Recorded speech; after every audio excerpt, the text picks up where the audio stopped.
Russian President Vladimir Putin has requested a full briefing from his chief negotiator, Vladimir Medinsky, on the latest round of talks in Geneva with Ukraine and the United States. The third round, held on February 17th and 18th, focused on a wide range of issues and was described by Medinsky as tough but businesslike. He emphasized that while the negotiations were challenging, they remained professional and aimed at concrete outcomes. Ukraine's lead negotiator, Rustem Umerov, called the discussions intensive and substantive, noting that both sides engaged in detailed conversations on critical points.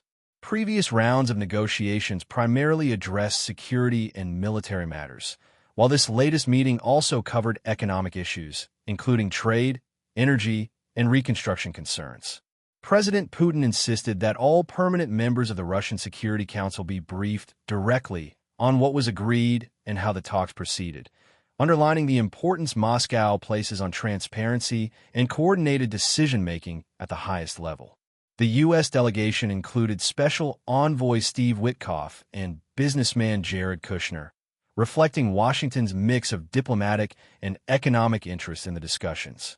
Observers noted that while no formal agreements were announced immediately after the talks, the meetings marked a continuation of efforts to find workable solutions in an ongoing conflict, with both sides signaling willingness to engage in further dialogue.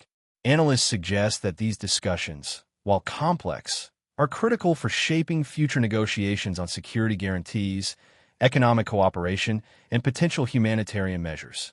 Putin's direct involvement and the inclusion of senior Security Council members indicate that Moscow is closely monitoring the process and intends to make decisions based on the latest developments in Geneva. The Geneva talks come amid ongoing tensions in the region, and international observers continue